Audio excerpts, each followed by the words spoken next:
Hello and welcome to I Am Prime Minister, the podcast that gives celebs, comedians and influencers the keys to number 10 and a chance to run the country. I just have to say, if you've listened so far, Lorin and I want to say thank you very much. Please rate and review us on Apple Podcasts, follow us on Spotify, and you can watch us on YouTube as well. The love we've gotten so far is great. Some of the hate's been great as well. You've gotten really angry about the policies, and I hope we get that today with our brand new Prime Minister. Welcome to Downing Street, Zoe Lyons. Oh, it's a pleasure to be here. How do you feel after your victory? Well, I mean, a little surprised, but then in this day and age, can one really be surprised at being Prime Minister? I'm probably, if anything, overqualified. So I would agree. I'm going to sort of have to spend the next 4 years sort of dumbing myself down in some way, shape or form. Yeah. Well, I'm here to help you out with this, as is your new Chief Political Advisor. Thank you. Lorin Bell Cross. Happy to serve, Prime Minister. Happy to have you at my service. I'm going to get used to this. Yeah, I think you are. Yeah. You've done it the opposite way, though. Someone like Matt Hancock was first on reality shows. Was on reality shows and then, was a politician and then on reality shows. You've done it the other way around. All the way around. The Trump way. I've learnt from his mistake. Did you learn anything from him on SAS Who Dares Wins? I learnt that once you've seen Matt Hancock in his underpants in a shed in Vietnam, you can't get that image out of your head for quite some time. Oh, really? Yeah, it sort of it like penetrates the cells. Would you say the horrors of that, prepared you for high office? That sort of, it can't get any worse from there. Yeah, now. that was the sort of low point, which I've used it as a bouncing board off that. It's interesting. You sort of look at a man like that who had a ministerial position and you think, well, what qualities did he bring to as a human being? And I use that term very, very loosely, having experienced him. And I think being partially made from Teflon is physically made from Teflon, like a frying pan, like nothing sticks. It just all slides off. Nothing hits him at all? Nothing, it just slides off like a perfectly fried egg. So I'm going to bring that with me. Okay. Yeah, because I'm quite a sensitive person, or I have been at least up until this point, until becoming Prime Minister, and now I'm literally not going to give a shit. Great. That's, I think, the best thing you can do, really. Yeah, it's going to slide off me like a noodle. Because I think you can get distracted by people. By the general public. It can really distract you from your actual job as Prime Minister, which is just to plough on with your own nefarious policies. That's what it is. And here's a thought, sort of a potentially mad idea, but we're all about mad ideas here. Would you want to bring him back to some, like how David Cameron's been brought back into the Blitzer fold? Yeah. You can bring him back to eat all the negative headlines, get all the attention, and we can carry on with the nefarious plotting this way. Yeah. Where would he do the least damage? Where would he do the least damage? Yeah, where could you put him? He'd be out the way. The public would be safe. Oh, I don't know. Because also, if he's a minister, he can't really go and do any of these reality shows anymore that he's decided he's doing. Yeah, I mean, I think he's he's done the jungles now, hasn't he? Yeah, the two jungles. He's done the two jungles. Dancing on Ice is next, probably. Oh, do you reckon? He hasn't got the coordination, does he? Well, but he didn't have anything that anyone wanted anyway. True. I reckon cabinet office, because then he basically does nothing. Minister without portfolio. Exactly. Minister for the I've Today met programme. one of those. Have you? Yeah. Who did you meet without portfolio? Oh, what's her name? The woman. Esther McVeigh? It was Esther McVeigh. Was it really? Oh, good guess by me. Isn't she now Minister for Wokeness? Where I think they're calling it loosely. Anti-wokeness or Isn't wokeness? it Minister for Common Sense? Yes, Common that's it. sense. I don't know if that's the official title or what she's calling it, or we're calling it a tabloid. Zoe, Let me just you've get had that a up. lot of interaction with politicians then. It's weird. I say yes to things I really should say no to. I did Question Time recently, and it was one of the most terrifying things I've ever done in my Why was it so terrifying? Because I realised when the camera started rolling that I don't know why, but it's a little bit like when you do Radio 4 and your brain's just going, don't swear, Zoe, don't swear, Zoe, don't swear. Yeah. Doing Question Time, there's a bit of me just going, don't say anything that can get you cancelled, for the love of God, please don't say anything that can get you cancelled. The people that watch that as well don't have any sort of light and shade, do they? It's all one end or the other. Yeah, and I realised, sitting there, I don't really have any really strong opinions. I'll just go with the wind. I mean, I'm that sort of, yeah. I mean, I have opinions, but I don't have much faith in them. So they can be really easily influenced and indeed changed on a sixpence. Yeah, like I'm my very much... opinions are like London Hackney cabs. They can just switch direction at any moment. Yeah. Oh, I'm fickle as anything. Right then, well, let's go forward. Maybe that's a good name for your party, because your victory was so sudden. We didn't even name your party in the campaign. It was too successful. So what shall we name the party that represents everything to do with you? The Fickle Party? The Fickle Party. The Fickle... Or the sixpence party, because you can turn on a Sixpence sixpence, but it's sort of giving a sense of heritage to certain Yes. sections of the population who Or might maybe, want to with a little hark back to better 90s days. twinge, sixpence none the richer. Ooh. I mean, I think that's good. They'll get a Google alert for this, won't they? Yeah. They'll be excited to be mentioned. Do Sixpence none the richer. you remember them? No. Oh, Kiss Me was their song. Kiss me out in the beer. What were they called? None the richer. Sixpence none the richer. They were called Sixpence none the Yeah, richer. yeah. Sixpence none the richer Sixpence none the richer was their name. was the name of the band.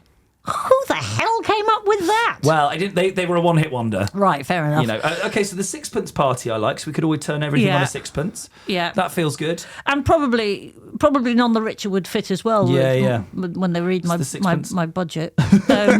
So, yeah. Sixpence none the richer. It would probably Lovely. be sixpence none the richer. Now that you are Prime Minister, you Mm-hmm. are in charge of everything. Lots of Prime Ministers like to invent departments, Mm-hmm. create them out of nowhere, get rid of departments. We want to start a new department with you. Yeah. What do you think is missing in current government that you can do? Right. I think we desperately need a department for play. A department for play. A play department. What kind of play are we talking here? Like child's play or No, adult play? proper adult play. What's adult play? What Well, would I you define? can't be the only adult that just secretly wishes I could go into a ball pit every now and again. Yeah. And I think, there's I think bringing back more playgrounds, More playgrounds. but with larger toy apparatus on them so that it can fit an average adult. Playgrounds for adults. Yeah, because life is tough, and I think there's a huge sense of release one gets sitting in a springed unicorn thing. Do you remember? And they're just back and to like that in a park. I mean, you can meditate if you like, but I just think you'll get more out. We just need more fun in life. more fun. Because I guess, look, you like scuba diving. Would Yeah. that be a part of that, would you say? Sort of like, that's kind of playful, isn't it? It's not for everyone, that though. No. It's not for everyone. That brings its own anxieties. No, I think just more. I don't like sort of. What do you call them when the kids go? They're like soft play. Soft play. There's a soft play near me, and they have adults' evenings, and they serve booze. Do they? Yeah. See, I live in Brighton, and I just live in a slight fear that if we had a soft play in Brighton for adults, it would just go very kinky very People quickly. gimp suits turning up. Yeah, It would because it's quite wipe cleanable, isn't it? It's very wipe cleanable. And Yeah. also you it's a ball pit, not a ball gag. Yeah. Put it down. Yeah. That sort of thing. So you'd have to have big signs like no heavy petting. Yeah. Or gags. Heavily supervised. Yeah. No there is gimp outfits. There is one near me. I recently, over Christmas, had my niece and nephew over, and we took them to the local indoor trampoline park Right. with all soft play where you jump on Yeah. into the big things. And they are amazing fun, but you're asking to be paraplegic, I think, with a lot of them, aren't you? They're quite dangerous. Yeah, they are quite dangerous. And you have to sign. Well, they make the children sign a waiver. Really? So you get there and they go, have you read the waiver online? And we went, yes. And I mean, the 4 and 7 year olds, they went, have you read the waiver online? And then they went, huh? They didn't know what a waiver was. And then they said, all you need to do, see that camera up there? You need to look in it. And they looked in it and they went, okay, and that's your consent that you've read the waiver. Wow. Yeah. Great, though. I mean, great, but you know, it's a life lesson. it's a life lesson on the small print, Yeah. isn't it? I mean, Or I nothing never else. read the T's and C's to you. No, I've signed all sorts of shit. I mean, yeah. Signed up to be Prime Minister by accident. There you Yeah, go. just tick the box. Is this something a government have done before, Lorin? Have Created they- in an adult soft play area. Well, not an adult soft play area, but to try and put more joy, like a department of joy or a department of play. I think this is quite an interesting thing because you look at the Scandi countries, it feels like something they'd do. Yeah. They seem like happier people, despite the cold. Despite the cold, are they playing more? You don't- go out with a Scandi. You're married to a Scandi No, she's lady. Dutch, they're not Scandi. No, they're not, are they? No, they're not. quite happy. Are they though? The Dutch, well, they've gone a bit off. Yeah. a bit recently. Weird hair. Yeah, weird hair, right wing. Weird hair, right wing. What? Yeah. You know, So, they're following the trend now. Boris, Trump, and The Argentinian guy as well. Yeah. Millet. Yeah. Waving Oh. the chainsaw. There hasn't been any that I can find in the immediate time focusing on a government department specifically created on happiness. There's always various happiness, wellness indexes, and I think one of the countries that always comes top of this is a different measure instead of economic and GDP being a measure of success and happiness and as a country. The measure of the wellness index, Finland always comes top of. And that really surprises me because if you think about Finland, it's dark half the year. But they love their sort of cold plunge in the sauna. So they must love it. They have more death metal bands, death metal bands per head, don't they, than anywhere else in the world? Yeah. I did a job in Finland once. I went to do a soapbox race there for Red Bull. Right. And they were really funny because they'd come down and you'd interview them at the end. And normally in countries they've just done this mad run in their homemade go-karts, and they get to the end and they're really buzzing, and in Finland you go, how was that? And they go, it is the greatest thrill of my life. And you go, how are you feeling? They go, as you can tell, I am buzzing. Yeah. Can we? No. They're very stoic, kind of internalised people. Kimi Räikkönen, the Formula One driver, always famously never gave any sort of joy of interviewing, was famously grumpy with it. Well, maybe they would be awful in a park. Yeah. Just sort of like straight face down a slide. No, but there is another country, I think, that measures its gross national happiness. I think that's Bhutan. Bhutan is absolutely right. Does that.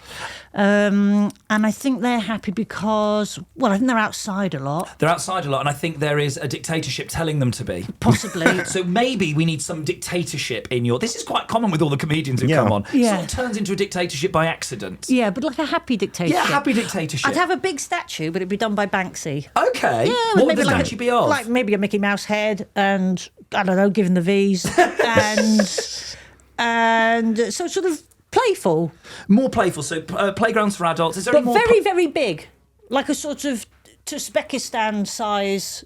Mickey Mouse? Yeah, like, you know, those sort of dictators. Are they in the that middles go- of the playground as well, these? And there's a playground around the statues? Well, I mean, you know, listen, if you're going to implement change, I'd say Nelson's columns probably had its day. Okay. And we could just replace that with a giant Banksy of me. A giant Banksy of you? Yeah. With a built-in slide. A bit like at the Oh, Stratford... you come flying out the a-hole. There you go. It's when it's you sort of bent over. Yeah. One finger pursed on lips like that, and a giant whizzy slide, and you come shooting out the a-hole. And I am a dictator, but fun with it. Yeah. There you go. We do have to. We might have a slight image issue in using the Bhutanese one, as we sort of alluded to here. There is quite a lot of coverage of it being used to distract from ethnic cleansing and human rights abuses. So we need to come up with our own version of it that isn't sort of so associated with ethnic cleansing cover-ups. That's fine. We'll do that. That's what we're here for. That's politics for you, isn't it? Yeah, exactly. Swings and roundabouts. That's a good tagline, I think, for your whole premiership. Yeah. Prime Minister Zoe Lyons, swings and roundabouts. Swings and roundabouts. Lovely. Literally and metaphorically. Yeah. Departments play, swings and roundabouts. Lovely. I'm really enjoying this. Yeah. Everything can be that kind of weird, right? Get rid of the roads, put that weird sort of slightly bouncy, rubbery tarmac thing everywhere. I think you'd be less prone to potholes. Oh, my goodness, yeah. You know. And any pothole, just fill it with balls. Yeah, fill it with balls. It becomes a ball pit. Yeah, exactly. Yeah. God, this is really good stuff, is Prime flying. Minister. Okay, well, let's move on to your next policy. I believe you've actually come prepared. Yes, I've which got is a few shock policies. for us when it comes to working with politicians. Yes. Obviously, money's a big thing, I think, when you're Prime Minister. Yep. Let's and talk you're sort about of trying to make exchequer cuts and sort of... Well, it's just... This is more looking at my sort of defence department. Okay, interesting. So what we will do from now on, Trident, 30 million a year, something billion a year. Is that what it is? 30 billion a year? Something like that, just to sort of keep it going, ticking over, a bit of WD-40, make sure it doesn't sort of implode on itself. It's quite a lot of money. Yes. For something that will never, ever, ever be used. And I'm going to call all the other world leaders bluff, and we're going to replace Trident with cardboard cutouts of Trident. And are we not going to tell anyone that Trident's Well, you know, gone? it can be a rumour, but you know. But that's I can't confirm or deny. You just send out the empty submarines. I don't know whether you remember a few years ago when they started cutting back on the police figures quite dramatically. Yeah. Large high street stores started putting cardboard cutouts of police officers. Yes. As a deterrent for shoplifting. Yeah, and I do this remember is very that. much where I'm going with this. So from a satellite, it'll still look like we've got Trident, but is it real or is it cardboard cutout? And the 30 billion that we'll be saving annually, Yeah. just more ballparks. More ballparks. More swings. Is it going to cost 30 billion for those, or is that just a ballpark figure? It's just a ballpark figure. It's the first time we've done a joke in one of these. That's exciting. I like this because I do think there is a lot to be said. Like, has anyone ever gotten rid of all their nukes, Lorin? Yes, and there's a sad, unfortunate tale on this. One of the countries that did get rid of their nuclear weapons was, in fact, Ukraine. And the reason they gave for getting rid of their nuclear weapons was they'd have treaty protection from both Russia and the West, who sort of guaranteed their safety if they were to give it. Yeah. Okay. So maybe we have to worry. We should be very secretive about this. Well, then. the thing is, my feeling with any nuclear weapon is as soon as one person's used them, we've all lost, haven't we? Yeah. So why don't we just spunk the money in the first place? Just have a really good time with that. Because it's going to happen, so we just need to put them aside. If anybody does it at any point, we're all toast. So Okay. I think you just got to call... Yeah, other leaders bluff. And is this so? It's just the nuclear deterrent you want to get rid of. The rest of the defence budget's fine. That's fine because we spend quite a lot on advertising for the army, so it'd be a shame to waste all of that. Yeah, and but it's the nukes that can go. Cardboard cutouts of them. But maybe we keep one, like it's a Russian roulette. And we keep them guessing more. It's like, which sub is it? Is it the one with the nuke or without the nukes? Yeah. I mean, I suppose if it's a cardboard cutout sub, the one that sort of turns to paper mache fairly quickly will be No, we'll laminate it. Of course, laminate it. Also, this is why I need my advisors. Yeah, exactly. Yes, also, laminated. I think Russian roulette's a very good name for it as well, because that's likely who it's going to be, isn't it? Yeah. Okay, we're going to play Russian roulette. So we've only got one nuke. Yeah. But who knows when it's going to go is. off, and who knows what's going to happen. Yeah. That's exciting, isn't it? Yeah. How many do we have at the moment, Lorin? How many nuclear warheads to the UK keep? Is that something that we have? So there's. I'm doing a bit of research, and actually, there's a lot of there's groups that are disputing your figures. Apparently, the cost is 31 billion over a period of 35 years, not in a single year. Okay, But- that's just under $1 billion a year. We could still use that for ballpark. But didn't we recently Ballparks. purchase some dreadnought submarines that were like 120 billion? Did we? I'm not sure. I don't know. I don't know. You're in charge of it. Do you want Yeah. some We can get submarines? more, We can less. get some. How about this? You like scuba diving. Why don't we just send out a load of scuba divers with the nuke on their back and get rid of the submarines? Yeah. Oh, yeah. Yeah. Let's just forget the submarines. Yeah. Everyone has to get a paddy. I'd find a submarine quite claustrophobic anyway. Yes, Yeah. I think submarines are not something you want to be in. Like if you're there months on end, No, it's like in the it's bottom of the ocean, Exactly, it terrifies especially if me. it's been built by a cartel. Yeah. Terrifying. It's the one reason I haven't become an astronaut. Yeah. It's not the fear Really? of... Yeah. That's the one reason, is it, Zoe? It's in case I ever got trapped on an international space station with an absolute dick. Can you imagine? That's fair enough reason. Yeah, because there's so few. There's like 4 of you. Yeah. And one of them, statistically, one of them's going to be a prick, aren't they? I think probably, yeah. Yeah, and it's Can't really do 6 small months. talks within that 6-month period. This is a comedian who's been on a trip abroad with 3 comedians she doesn't like. That's what that is. That And has yeah. been stuck in a jungle with Matt Hancock. Yeah, so that's yeah. In fact, that will be on my coat of like Jean-Paul Sartre's "Hell is Other People" is very much. Is it really? Oh. Okay. Well, then if hell is other people, why don't we just use the nukes and leave one? So Well, we we get rid have- of as many other people as possible for you. It's up to you, really. We have 225 currently. Do we? Yeah. I mean, I feels would like say nuclear that's warheads. too much. I would say, because surely one is enough to do Yeah. the job you need it to do. We could keep maybe a bit more. I'm a bit of a pro-nuke person, not going to lie. Well, I mean, okay, interesting. Okay, but one is enough, surely. One big one. One massive one. One huge one. Yeah. Like maybe combine several ones into one big We one. could store it in the internals of my massive Banksy statue. I mean, yeah. yes.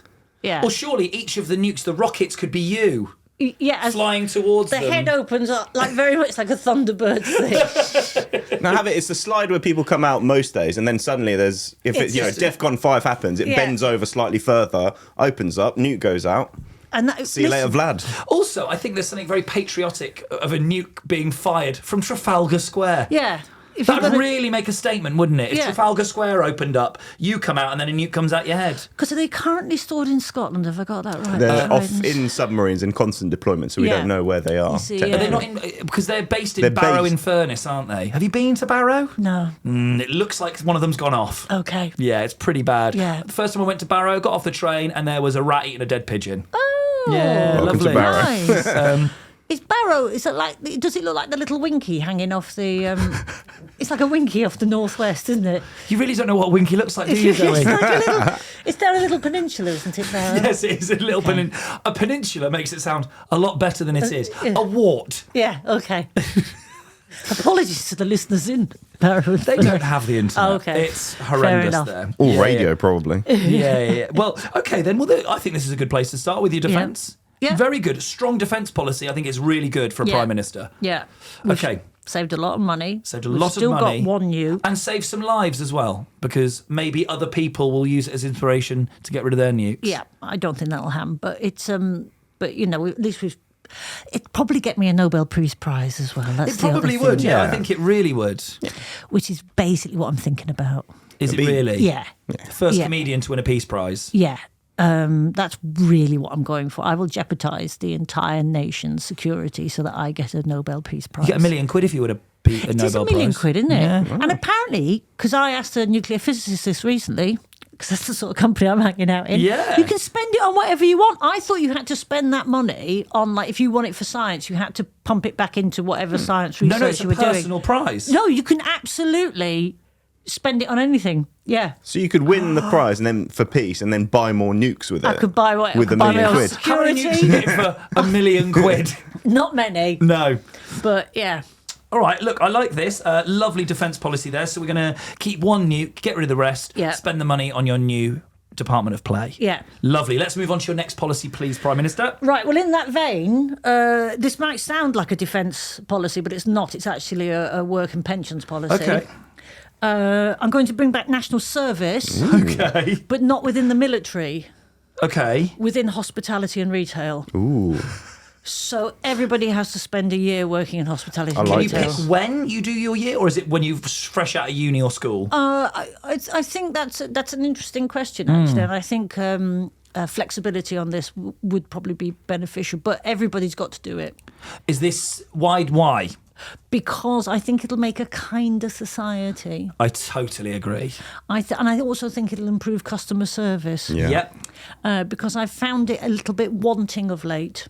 Oh, really? Yes. Oh, see, Yeah. I thought you were more saying from the other side that, customers are difficult. I think both. I think we have an issue on both And sides. they're clashing in the And middle. they're clashing in the. I think people's expectations and people's levels of service, they're out of sync completely. And I reckon if we all do national service within a customer-facing environment for at least a year, Yeah. it will improve both sides of that problem. Yeah, I really agree with this. I think you can always tell if you're in a shop or in a queue at a coffee shop, whatever it is. Yeah. People who have never done their time as a teenager working in retail, Yeah. being talked to like shit by people that are older than them. 100%. I think, there's so many people that just need that to know how Yeah. to treat people, know how to talk to people, and Yeah. it's always just. I'd worked in hospitality my year out, and there's the types of people that you get sometimes. It's just, Waitressing, it still haunts me. Does it really? Yeah. It's Yeah. because even now you're sort of in a hospitality job as a comedian. Your previous job as a comedian, I do Yes. think that there is some hospitality involved in that. Occasionally, yes. Yeah, because quite often people will come up and think they can give you feedback or complaints about other comedians who are on the bill, or Yeah. will message you with their moans about whatever. I had an argument with a woman recently because I run a little comedy club where I live, and she couldn't get tickets to see Ramesh Ranganathan at it. Right. And she messaged me going... Was he playing? Yeah, he was playing. Okay, right, fair He was enough. I just doing the wondered comedy what- club. yeah. And we'd sort of sold, we'd announced it and it sold out straight away because, he's incredibly famous. And she messaged me going, you need to really think about your business because it isn't working, because I couldn't get tickets to see Ramesh Ranganathan. Wow. And I replied back going, well, it's really working if you can't get tickets to see him.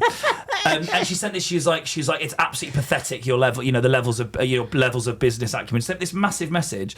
And I sent a message back going, I'd just like to say that we aren't this isn't it's me and my girlfriend running this for fun in the village. We don't do it, we don't Yeah. make any money. We're not some company trying to rip people off. Yeah. And I went, you cannot talk to people like this.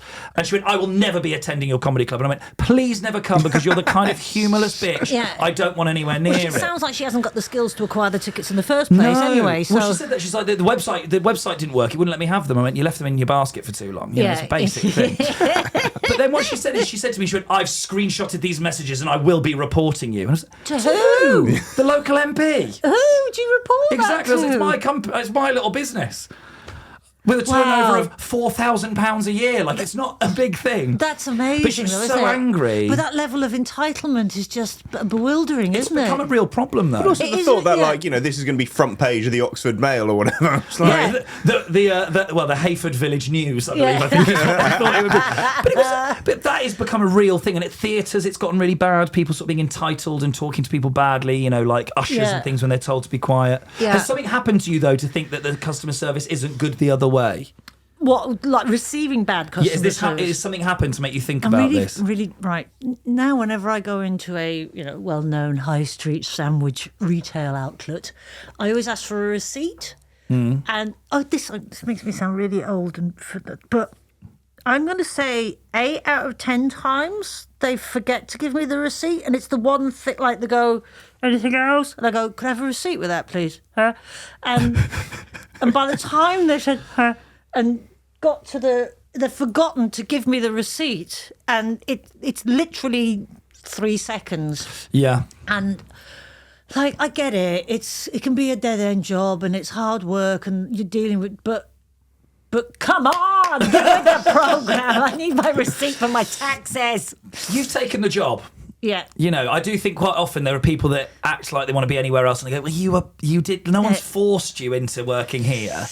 And I waitressed for so many years before I did stand-up, and I encountered some incredible people. There used to be a guy that came into our restaurant who was a well-known contemporary artist. Oh, really?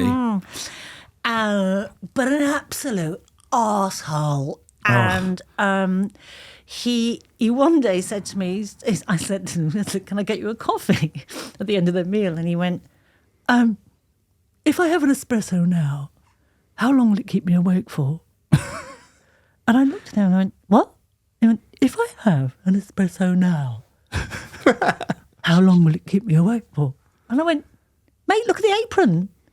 I'm a waitress. I was a biologist or a chemist. I have no idea what effect that amount of caffeine will have on your body mass. And he went, well, I better have a decaf. Anyway, I gave him a caffeinated coffee so that he would know. Did you really? Yeah, I did. I bloody did. Did he ever come back? He came. He was always there all the time. But I thought, well, at least you know now when I give you the. Did he tell you how long it kept him up for? I didn't inquire. I just put it down, and I thought you will find out the answer to your own stupid question. Oh my God, what an idiot. I do think as well, if you don't mind, Prime Minister, I'd like to suggest in this as well, as part of this, maybe we ban the policy of the customer is always right. Oh, the customer's not always right. I think we should actually put into the policy, when the customer is wrong, you're allowed to tell them. Yes. I think there should be a level of, do you hear yourself, how you're talking to people? I agree. Completely I think agree. there's too often that people tiptoe around horrible customers in the name of like profits or whatever it might be, whereas actually people need to be told. Yeah. And also, you look at something like Karen's Diner. Do you know about Karen's Diner, Prime Minister? No, not Karen's Diner is a chain of diners where you are treated like shit. Oh, I have heard of this. And that's the concept. It's basically like the customers that you get there and they go, all right, fatty, what are you after? Yeah. And people love it. Yeah. I think people are yearning to be told they're a piece of shit a bit more, and this is a good place to do it. Also, from the worker's perspective, like there is nothing more when there is a customer who is a piece of shit. Telling them to their faces when they are objectively and materially, and there's proof that they are being a piece of shit. Telling them that is very liberating. Yeah, and they go, you can't say that to me, and they point at the customer's not always right. Yeah, you got I can tell you whenever I like. I used to love it when people used to ring up the restaurant and they're always really cutting and short on the phone, and I'd answer the phone and they'd go, where exactly are you? And I'd say, I'm near the flowers by the front door. How long did you last at this restaurant? Yes. Did you? Yeah. They never found that funny? And they went, no, I'm in the restaurant. Where's the restaurant? And you went, oh, I see, yeah. When you looked at it in the yellow pages and you found the number, was the address not next to it? Funny. Has there ever been anything like this before, Lorin, of forcing people maybe into volunteering or working in jobs to give them a bit more humility anywhere in the many world? different countries have different kinds of national service. As you remember, South Korea is an example of this, despite the fact that they've not been in active war. they forced Tottenham player Song Heung-min to go back to South Korea to do his national service. Didn't stop Tottenham from being any rubbish than they are, Maguna, so I don't like them. But what they do there is it's not necessarily military service. So, for example, they will tell some people to go into social work personnel and sort of aid different areas of the country. That's a good idea. Like in, say, city halls or other government agencies or other public facilities. So rather than necessarily just sending people who might not be suited to military service to the front line, we get them to actually do different things. Positive things within the community. See, that is a really good policy. I think we should do that with people that want to go into finance. You have to go and work in some sort of care job for at least 2 years before you go on and become an absolute arsehole in finance. Earn the right to become an arsehole. Yeah. Well, because also it might make you a bit of a better person. Yes. To force, and if not, then we get a lot of jobs that are understaffed done. Yeah. And you don't mind if they're cleaning up shit because they're arseholes. Yeah. You want to be a banker? I'm on board with that. You've got to go and manually retrieve feces from an old person with no sphincter. Oh, God. Look, this is great. I'm really loving this. And what are we moving on to next then, Prime Minister? What's your next policy? I've got one more policy. Let's go for it. And this is health. Health, okay. Now, I'm very aware that obviously mental health is very, very important these days, and people are suffering more and more from burnout because we've got so much content being flung at us and we're on the whole time. So very much feels like hypocritical saying that right here with 3 cameras pointed at us and 3 microphones. Don't forget to like and subscribe. Like and subscribe. Like Share and with your subscribe. friends, and please follow us on YouTube and TikTok. I mean, this is excellent content, obviously. This. But we're always on, aren't we? We're always on. Yeah. So we're always on. So evidence that people are being burnt out from this. So as a health department policy, we'll be bringing in. It's my decision to bring in 3 duvet days a year per person. Lovely. Every employee has to offer their employees, and these aren't sick days. Yeah. These aren't holidays. They're just I really can't be fucking asked today. Days. And there's no questions asked when you pull just them. a duvet day. And you get 3 of those a year. Lovely. You can't ask why. It's just, listen, I realise now I'm Prime Minister and I have quite a significant in tray and there's a lot of stuff that needs doing. But I know within the next 2 months there'll be a day that I can't be asked. Yeah, of course. Yeah, I might be a little bit even hormonal. Yeah. Just a bit sad. And I'll have a duvet day. Fantastic. Look, I think this is great. I have these all the time where I just go, I can't be bothered. But it is a thing that I think you are better if you have that break rather than just power through. Powering through. I also think having a Prime Minister that's very honest and going, well, look, I was going to do it. I just can't be fucked today. No, can't be I think bothered. people will really appreciate that. Sympathise, Yeah, definitely. I was on a mad bender last night. I'm sending the Deputy Prime Minister to do it. Yeah. Can't be asked. Yeah. I would be a danger if I was on some sort of, construction site in a high-vis vest and a hard hat helmet talking about, development and finances in the UK. So I'd better have a duvet day. So do you ever give yourself duvet days in your former life as a comedian? Did you ever go, I can't be fucked, I'm going to cancel something? And what is your go-to excuse? Because I've broken a lot of my girlfriend's arms. Have you? No, I've been like, Sam's fallen off a ladder and broken her arm. Has she? Well, she hasn't, but then that's how I get out of a gig I don't want to do. You've got to back that up, though. How? Some promoter going, I've got to take my girlfriend to A&E. It's only 6 months later when they go, how's your girlfriend? And you go, what's wrong with her? Then becomes a problem. An arm you can get over in about 8 weeks. Yeah, can't exactly. you? It's not too serious. It's not too serious. Yeah. What would be my go-to? What's your go-to excuse when you're cancelling a gig you don't want to do? I very rarely do it. You just book them in and hate it, don't you? Yeah. Looking forward to Twyford in 2 weeks. Yeah. Am I doing you a gig? No, not mine. It's for someone else, but we're on together. Are we? Yeah. Oh my God, I need to look at my diary. Are we? Where is it? Twyford for Jonathan Elston. Oh, I know that one. Yeah, It is in okay, the diary. cool. You do book in loads, though. Yeah. I genuinely this year have not. I've got quite a lot of duvet days this year. Really? Oh, a load of duvet days. So this duvet day, is there required things people have to do on duvet day? No, you or do it's nothing. You your just day to do what you want? Yeah, This is actually an important point because so many people now they say, "Oh, I'm not well. I'll work from home." And because we're sort of so accustomed to working from home, a lot of us, I think the duvet day has to be mandatory. Right, you're not logging off. It's a digital free day as well. It's sort of You're no not- requirement to have any sort of presence in and around the office turn or in your the phone digital off. ether of the office. Or even life. Yeah.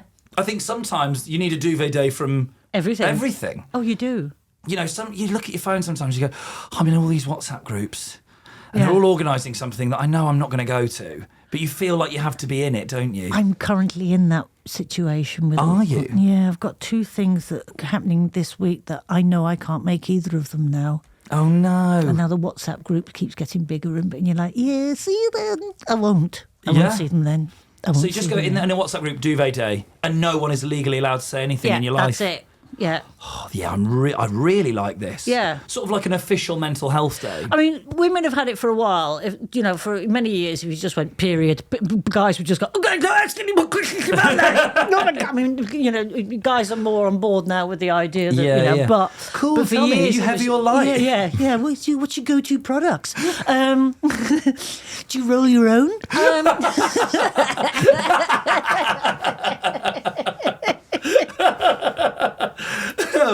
That was very good. So we've had that get out for a while. Yeah. We've used that for a long time. Yeah. But now guys are much more on board with the idea. So, so duvet days. So a duvet day is the next level. Because even, I didn't realise in America, actually, you have X amount of ill days, like sick days a year. So you can use them if you're not sick, because they're like, you get a week's holiday or whatever mad amount of holiday they get in America, and 3 sick days. Oh, and you can just use them. You can just use them when you need to use them. Oh, so they do have like a duvet day? It's a duvet day, but then you're not allowed to be sick ever. Oh, okay. This is in addition, surely. This is This no questions is in asked. addition to sickness. You can't go, well, you've had your duvet day, so you've got to come in with whatever is wrong with you. Apparently, no. they both part-time and full-time employees earn 1 hour off for every 30 hours work and can use up to 40 hours a year. Which doesn't sound In that America? great to do. Yeah, in That's a America. week. In New York, yeah. Wow. 40 hours is a week, isn't it? Yeah. That's it. Which is not great. It's always amazed me that in the land of leisure, they have no leisure time. No. No. Apparently That's why they all retire and come here for like 8 weeks in one go. Yeah. Because they've never had a day, they've never had any holiday. Yeah. Do It's Europe. awful. Yeah, they come do Europe. We're Yeah, going they to do Europe. Yeah. We're doing an afternoon The whole in of Europe. Estonia. Yeah, we're going to do Venice for 2 hours and then Estonia. I meet them though in Oxford. They come out and they do. I was chatting to them. They go. Oh, do you live here? Because we were talking about something local in this pub, and they went, yeah. And then we go, oh, great. That's great to hear. You go to university like, the here? Harry Enfield sketch from this. Yeah. You go, yeah. They go, how long are you in Oxford for? They go, oh, just the morning. Yeah. I go, what do you mean? They go, well, we're on a Cotswold tour. A Cotswolds. So we left our hotel at 3 a.m. We got to Oxford for breakfast. And then we're going to go see the Cotswolds, Harry Potter at 3, and then back into London for 2 shows. Like, it's like, how do you... That's not a normal trip. Yeah. They don't give a shit. Yeah. They're mad. Tick it off. That's because they've never had a duvet day. Yeah. Yeah. Yeah. Fuck. Yeah, I like this a lot. Apparently, So the it's country we need to take inspiration from, whether it's this or more widely, Kuwait. Which I wasn't expecting to say that. Hang on. Apparently, they have the most annual leave globally, 30 days in addition to public holidays. And yeah. Or if you're a woman... Kuwait. Oh, yeah. Yeah. That's like Saudi Arabia. You just move to Saudi. You can have as many duvet days as you like. Just got to wear it outside. Just got to wear it outside in 40 degree heat. Look, Prime Minister... Kuwait, that's interesting. Yeah. Oh, Prime Minister, those policies, they're looking good to me. Like, let's just go back through, just check we've got everything that we need. So for our Sixpence None the Richer party, we're going to launch the Ministry of Play, playgrounds for adults. There's going to be a giant Banksy statue of you in Trafalgar Square, replacing Nelson's column. Yeah. And any potholes that occur, we're just going to turn them into ball pits. Ball pits. Lovely stuff. In defence, we're getting rid of Trident, all bar one, and the rest are cardboard cutouts. And we'll play Russian roulette with Laminated them. cardboard. Laminated cardboard Laminated. cutouts, obviously, so they can still go on the Laminated. submarines. Yep. And then we move on to our Department of Work and Pensions, where everyone is going to do a year's service in a retail or customer-facing position. Yes. To give them a little bit of humility and to also make them realise that they need to be good at it once they get a bit older. Absolutely. Okay, I'm really like that. And then finally, we are going on to our duvet days. Yeah, 3 3 duvet duvet days for everyone in any area of employment. Yep. Yeah. No questions asked. So next week when I'm at that gig with you, It's duvet day. It might be a duvet day. Prime Minister, I think that's plenty to be getting along with. We do just want to throw a question at you because you need to get used to PMQs. Okay. So we're going to start here. Would you implement any of the tasks you endured on SAS Who Dares Wins into the public's daily lives to enhance fitness and discipline within society? Which one of the tasks would I... I think there's something to be said about climbing up a mountain in 35-degree heat and 99% humidity with a 25-kilo rucksack on your back. Do you think that would teach people a lesson? Yeah. I tell you what it does teach you, that when you don't have a 25-kilo backpack on your back, things are a lot easier. Yeah. I always feel that now when I do the big shop at Tesco. I go, this would be a lot harder with a 25-kilo backpack on my back. Just gives you a bit of perspective. It just really does. It really does. Because they made us carry that backpack everywhere. Did it have all your stuff in? It sort of had some of my stuff in. I wasn't very... I'm clearly not cut out for the military. Because you're supposed to have all your stuff really neat and tidy. So were you meant to put all your... Did everyone else have their stuff in? Oh, yeah. Yeah. So you carried all your own stuff. It wasn't like a TV thing where they weight it and all your stuff goes on. That is all the stuff you live with on SAS. That was it, yeah. Yes. Oh, my goodness. And I've got some quite big pants. Well, the parachute regiment then, clearly. Prime Minister Zoe Lyons, thank you so much. If you are interested in finding out more about Zoe, you can go to zoelyons.co.uk or you can listen to your new podcast that's coming out soon. Yes. Which is called Only Stupid Questions with the wonderful Stephen Bailey. Indeed. Fantastic. Prime Minister, thank you. You're very welcome.